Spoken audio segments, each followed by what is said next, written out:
Our patient initially presents with darker centrals and laterals. She wasn't happy with the color or the gingival recession around these teeth. As we can see, her natural canines were an O2O shade. Centrals and laterals were much darker. Preparation shade was about an ND3 with conventional veneer preparation. Provisional restorations were made, and a stone model of these restorations was provided to the laboratory as a starting point for shape and form. A master model was created, and a Siltec matrix of the provisional models was placed over the master model, and then wax injection was used to transfer all the data from the provisionals to the master model. Here you see the initial result of the wax injection. It has the incisal edge position and form. From there, we'll start tuning these by adding wax and carving and create a shape that we feel will be appropriate. I felt like the incisal edge shape was a little short there. I'll start with the midline, always getting the midline embrasure vertical, and then start controlling that transition from embrasure to facial surface and getting the mesial lobes set up in the right way to create the aesthetic result that we would like to see. We'll start working on surface morphology, and we'll start tucking in the distal here. Those teeth looked a little bit big to me initially, so I wanted to downsize those just a little bit. Detailed waxing and all of your surface texture is very, very important, especially with a monolithic lithium disilicate restoration.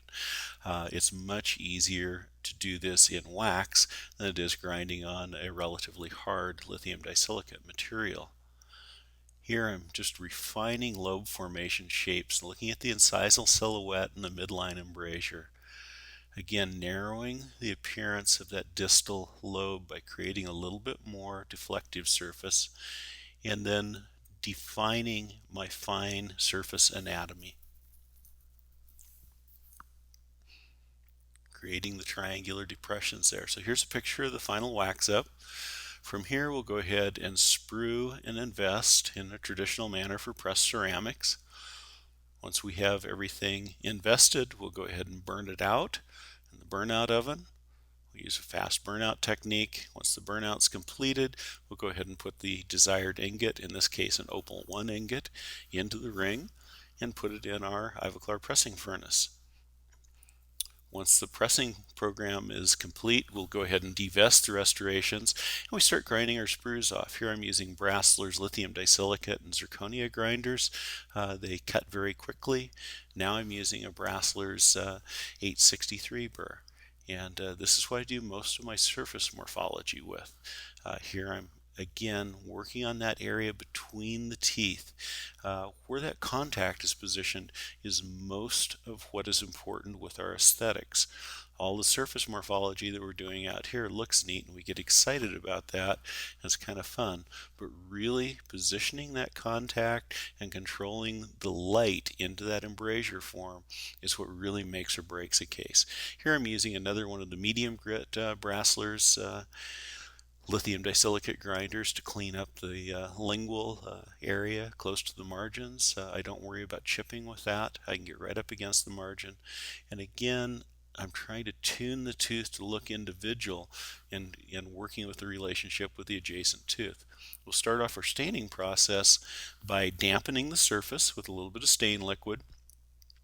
And one thing that's really important is to make sure that you have stain liquid underneath between the restoration of your composite dyes, because it makes a big difference in the amount of show through of underlying color, and that plays a very important role. Thickness here, 1.2 millimeters of Opal 1, will have a lot different look than this other case that had 0.4 facial thickness. If we put the two side by side, we see the thicker restorations are much brighter than the thinner restorations.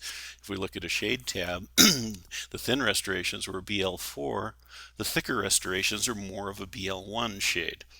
Now we'll add a little bit of color gradient from gingival to incisal just by staining. And as we blend our stains for good color gradation, we'll go ahead and do that to all of the teeth. And then we'll come in with a little incisal blue for translucency simulation. Remember, the opal ingot already has a lot of translucency. So I'll just enhance that a little bit. I'll go ahead and apply my glaze layer after I've fired all my stains. It goes in the oven, comes back out. Now we're doing a glaze layer. And I'll apply a little bit of white halo effect with a white stain in the glaze. I don't do that when I'm staining. I want to keep it separate. Here's our final result of how the restorations look on the composite dies.